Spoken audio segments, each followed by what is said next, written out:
Chers amis, bonjour et bienvenue dans Quelle semaine. Alors, je vous demande d'excuser le format un peu désordonné de cette rubrique, mais on a été, comment pourrais-je dire, désorganisé dans notre organisation, ce qui est un pléonasme antithétique, parce que ce matin, alors qu'on s'apprêtait à enregistrer l'émission à l'heure dite, un individu s'est présenté à la porte de la permanence, a essayé d'entrer en parlant à un de mes collaborateurs parce qu'il voulait absolument me voir.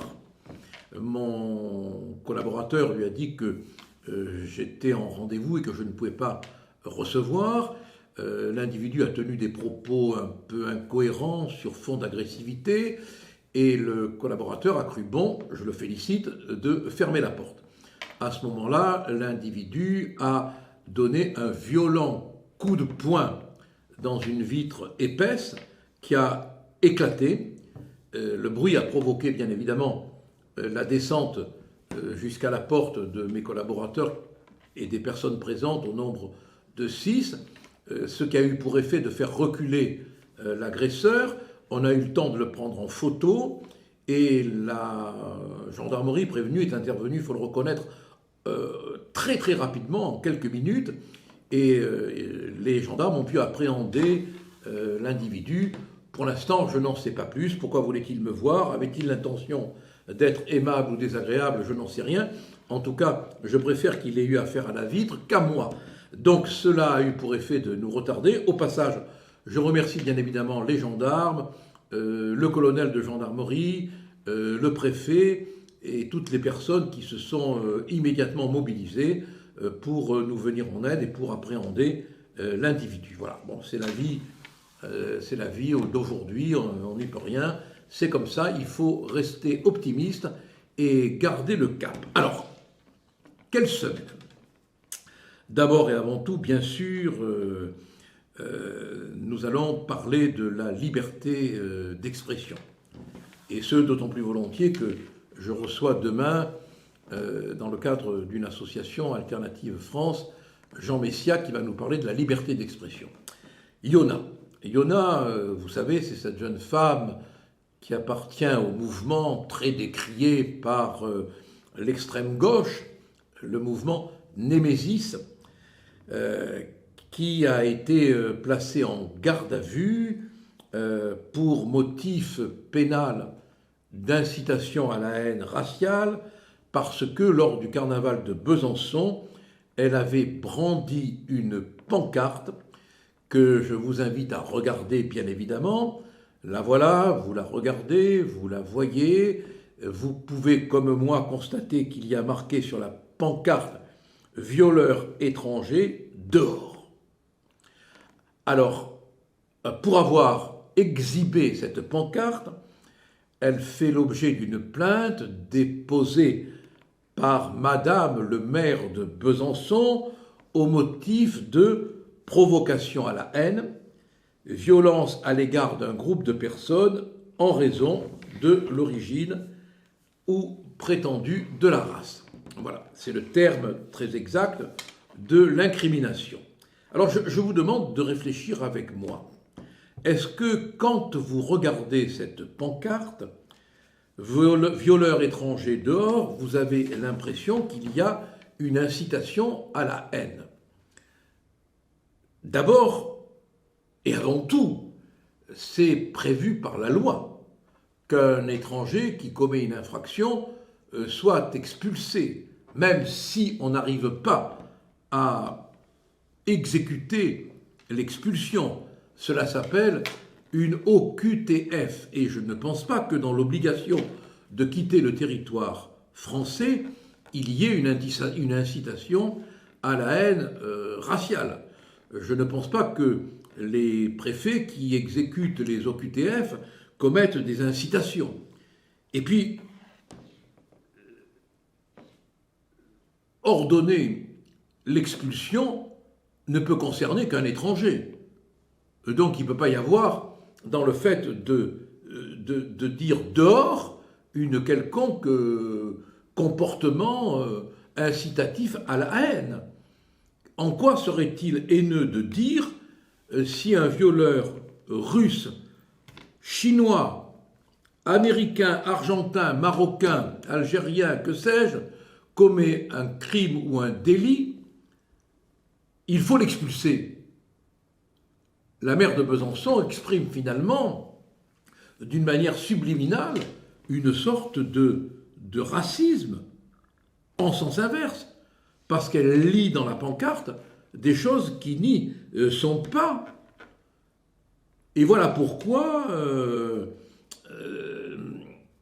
en voulant dénoncer la violence faite aux femmes, Yona s'est retrouvé en garde à vue. Il faut quand même savoir, ce n'est pas rien que 46 femmes auraient été épargnées si les obligations de quitter le territoire français avaient été exécutées. Or, le fait de demander l'application de la loi ne peut pas quand même constituer un délit. Eh bien, pour avoir brandi cette pancarte, Yona s'est retrouvée 10 heures en garde à vue. 10 heures.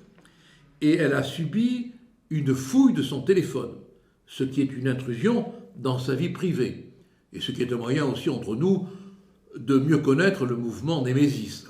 Elle a aussi subi ce qui est une violence pénale forte, une perquisition de son domicile, ce qui est aussi un moyen d'en savoir un peu plus sur elle et sur le mouvement auquel elle appartient. Mais, question que seuls les juges pourront résoudre, y a-t-il un délit? Moi, je pense personnellement que non, et qu'on aurait pu, du point de vue du parquet, appréhender l'infraction beaucoup plus prudemment, sans aller jusqu'à une garde à vue. Je rappelle quand même pour mémoire que ce que Yona a demandé par sa pancarte, Marlène Schiappa l'avait demandé, et Darmanin l'avait lui aussi proposé, et que tout le monde demande que les obligations de quitter le territoire, qui ne peuvent concerner par définition, sans qu'il y ait la moindre haine, laquelle serait condamnable, on est tous d'accord, que des étrangers, puisqu'on ne peut expulser que des délinquants étrangers. C'est donc faire un grief absurde que de prétendre qu'il y a une quelconque incitation à la haine quand on dit que les violeurs étrangers doivent être renvoyés du territoire français. Pour que la garde à vue puisse être prononcée, il faut se reporter à l'article 62-2 du Code de procédure pénale. Je vous le montre. Regardez-le. Vous voyez que les motifs sont énumérés et on peut les prendre les uns après les autres. Aucun de ces motifs ne se rencontre dans la garde à vue de Yona. Il y a donc quelque chose de tout à fait abusif et la plainte du maire de Besançon, à mon avis, devrait faire l'objet d'une dénonciation calomnieuse. Et la garde à vue de Yona devrait faire l'objet, parce qu'il faut maintenant utiliser tous les moyens du droit pour empêcher la dégénérescence du droit, pour empêcher l'abus de droit par le petit pouvoir, qui porte atteinte à nos libertés. Jamais autant qu'en ce moment, on a assisté à des atteintes à la liberté d'expression, pour un oui ou pour un non, pour une interprétation des faits.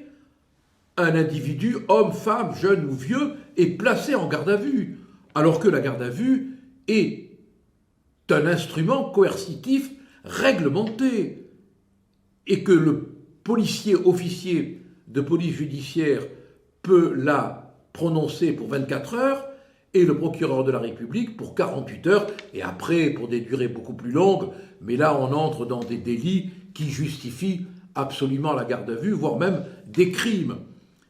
Il ne faudrait quand même pas qu'on en revienne à la période de la lettre de cachet. La Bastille, c'est fini.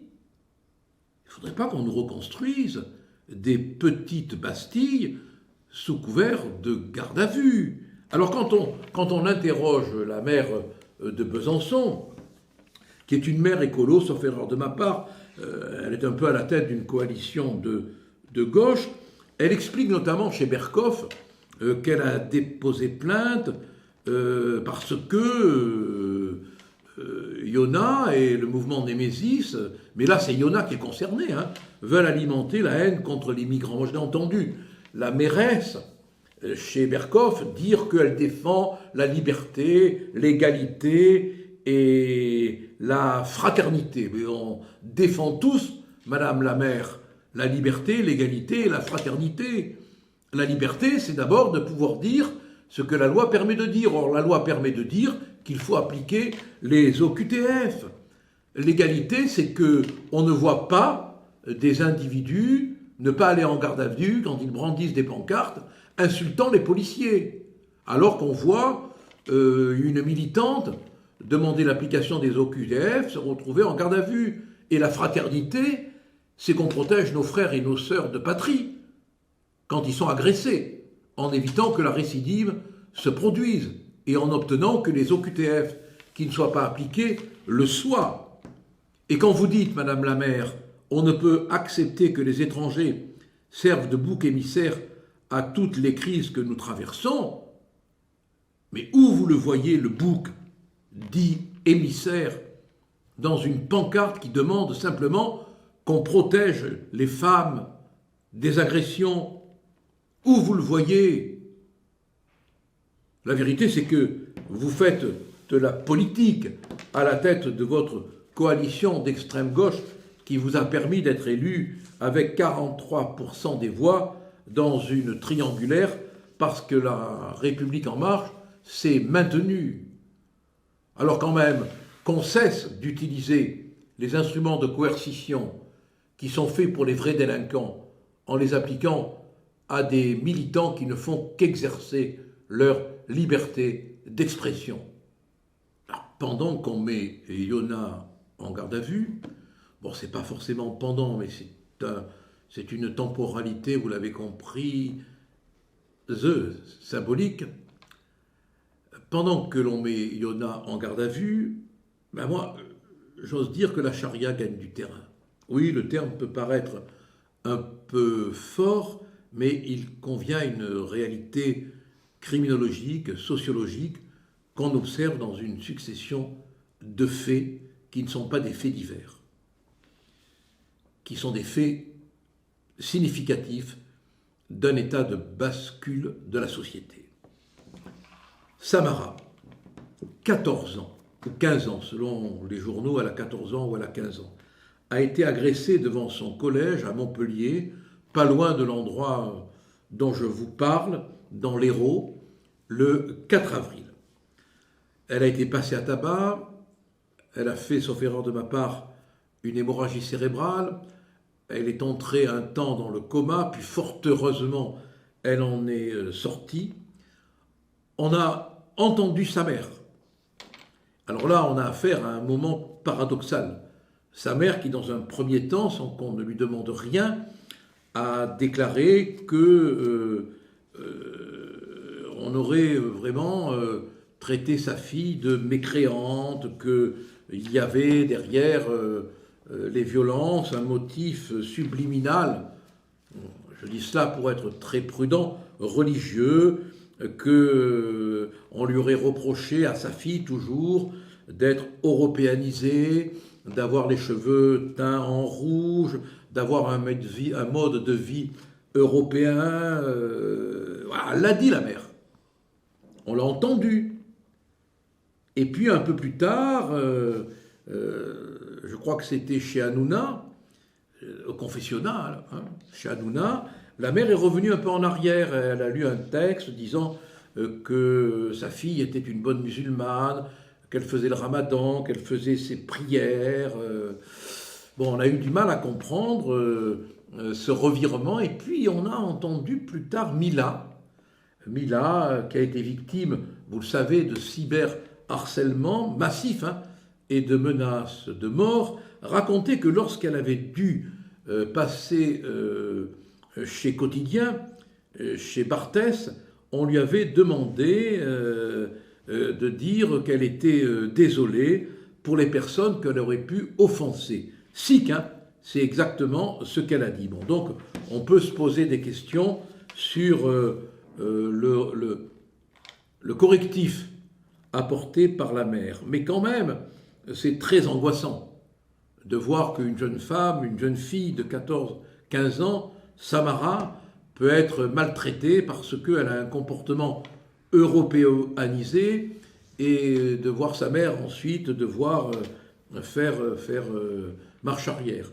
Et puis si on regarde la une du Parisien d'aujourd'hui, vendredi, eh bien, on se rend compte qu'il y a une véritable police des mœurs qui s'instaure dans les cités et dans le voisinage des cités. Pourtant, on n'est pas à Téhéran, on est dans ce qui fut la France. On est dans ce qui fut le pays de la liberté d'expression, de la liberté de l'aisance, de la liberté de l'esthétique. Oui, le Parisien fait sa une là-dessus et je vous invite à la regarder et à lire le journal. Et puis il y a chez Mesdine, 15 ans, mort après avoir été ourré de coups, pour des raisons, là aussi, qui tiendraient au mode de vie sexuel. Il aurait fréquenté la sœur, et c'était pas bien, ou il aurait essayé de la fréquenter, et ce n'était pas bien. Voilà pourquoi les frères seraient intervenus. Bon, voilà. Et puis, pendant qu'on égrenait tous ces faits divers terribles, que je n'appelle pas des faits divers, j'appelle des drames de la vie d'aujourd'hui, à Bordeaux, un individu vêtu d'une djellaba semait la mort, blessant et tuant des individus d'origine algérienne, je crois, auxquels il reprochait une consommation d'alcool. Bon. Si on ajoute les faits les uns aux autres, on est bien obligé de se dire qu'il y a là quand même dans l'air des comportements qui relèvent de la police des mœurs. Et cela devient franchement très angoissant et on a tort de ne pas y prendre garde et on a tort de ne pas voir ce qui se passe réellement. Et pendant ce temps, la mairie de Bordeaux considère que armer la police, c'est du populisme. Ah oui, heureusement qu'à Bordeaux, la police nationale était armée. Là, on peut dire que le populisme a sauvé des vies. Et pendant ce temps-là, il y a un mouvement politique qui a construit sa réussite sur le en même temps. Moi, je voudrais bien créer un mouvement intellectuel qui s'appellerait « Et pendant ce temps-là ». Et pendant ce temps-là, Ursula von der Leyen, qui veut être absolument de nouveau présidente de la Commission, rencontre quelques difficultés parce que les affaires continuent. Pendant les affaires continuent. Elle a voulu mettre à la tête d'un service très important, bien rémunéré, un de ses proches, allemand comme elle, député européen depuis 2004, membre comme elle du PPE et de la CDU, Markus Pieper. Salaire 18 000 € par mois, avec un contrat de 4 ans renouvelable 2 ans, soit un coût budgétaire pour l'Union européenne de 1,44 million d'euros. Le problème, c'est que c'est le candidat le moins bien noté parmi tous les candidats qui s'étaient présentés. Bon.